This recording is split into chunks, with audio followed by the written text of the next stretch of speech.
It has really nothing to do with how you're throwing the ball or your muscles or really any of that. It has to do with what you're thinking in your mind. Isn't that kind of crazy to think about? That how you're thinking in your mind is going to affect how you play. Does that make sense? That's what mental softball is, right? Like when I was in college, we went and saw sports psychologists. So those were people that taught us how to think with our mind when it came to softball.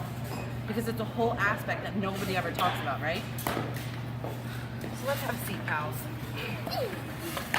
All right, so when you go up to bat, what are you thinking? You're thinking hit the ball. Is that all you're thinking? Hit the ball, right? Just hit the ball wherever it is, right? That's a great way to go up, right? You're thinking aggressively, right? Some of my friends couldn't go up thinking anything, so they sung songs. Like one of the girls on my team used to sing Taylor Swift every time she was at bat. So she wasn't thinking about softball. She was letting her body do what she was taught, right? That's what we're doing here, is teaching our body what to do, because that's our muscle memory. And she would just go up there and sing Taylor Swift to herself and not worry about a thing. Isn't that the silliest thing ever? Wait, you sing it out loud? Yeah, she would like hum it while she was in the batter's box. You'd see her head bouncing. Like she was just having a day up there because she was having fun, right? And that's the most important part, is to make sure that softball is still fun. So whatever you go into the box thinking, make sure it's something fun for you, right? Make sure it's something that's keeping you light and you're not actually overly concerned about hitting the ball. Because if you're worried about hitting the ball the whole time, it's usually really hard. You're setting yourself up for a really tall task, right? So when you go into the box, I want you to go in with a plan, all right? So instead of thinking just hit the ball, right? We have a home plate, right? Imagine this is our home plate, right? Do we need to cover that entire plate? No, not at all. Not until we have 2 strikes on us, right? So I want my friends to go into hitting with a plan. So your plan might be, I love hitting inside pitches. I'm looking for the inside half of that plate, and I'm not touching anything on the other half of the plate. Not at all until I have 2 strikes on it. You're going up with a plan in your mind. So you're visualizing and picturing yourself only hitting an inside pitch. So what are you ready for? An inside pitch, right? And if an outside pitch comes and it's a strike, you just let it go because it wasn't part of your plan, right? And now you got to see an outside pitch, so you know what it looks like. We don't have to cover that whole plate. Does that make sense? Do you guys get what I'm saying? So when you guys go up to bat, I want you to go up with a plan. I'm looking for it middle of the plate inside until I have 2 strikes on me. Once I have 2 strikes on me, I have to open myself up to the whole plate, right?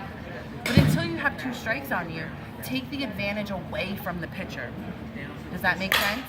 Because that pitcher is fighting for that entire plate, but you don't have to fight her back for the entire plate. You only have to fight her on half of it, right? You don't have to fight all 18 inches of it. You just have to fight 9 inches of that plate until you have 2 strikes on you. So your odds at beating her are so much better, right? Because you're only competing for half the plate against her, right? So when you go up to bat, that's what I want you to think about. I want you to think about a plan. All right. And what happens if you swing at maybe like an outside pitch, and you were looking inside? What are you gonna think? All right, so you would be like, why did I swing at that, right? Like, oh my God, why did I do that? That wasn't my plan. What would you be thinking? So you're thinking, man, I just took a whole step backwards, right? I totally screwed up, right? Is that what you guys would both be thinking? All right, I'm telling you right now, you're gonna have to wash it away, all right? If we make mistakes in the middle of our at-bat and we think about them going into the next pitch, we're only hurting ourselves. All right, so when we go to attack the ball and we swing at maybe a ball, and then all of a sudden you're thinking, oh my God, I just swung at a ball, right? What am I gonna do now? I just messed up my whole at bat. That was a horrible swing. And you're probably thinking of it going back into the batter's box, right? Do you guys ever get caught up thinking about the last pitch when you go to hit the next one, right? Do you ever do that, where you're thinking about the next pitch, but you're not really thinking about it because you're still worried about the pitch that you just messed up on?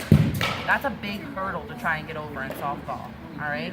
You have to let go of the bad things you do out there because you always need to be thinking positively, all right? So if you are out there and you're trying to be at a great at bat, All right. I want you to think positively towards yourself. Even if you make a mistake, I want you to be like, it doesn't matter, because I'm gonna have another at bat, and there's another pitch coming my way that I can take advantage of.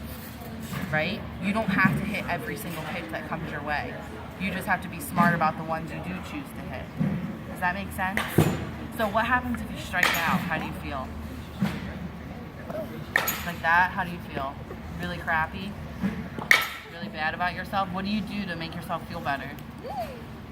Try and force yourself to smile? Yeah? What do you try and do?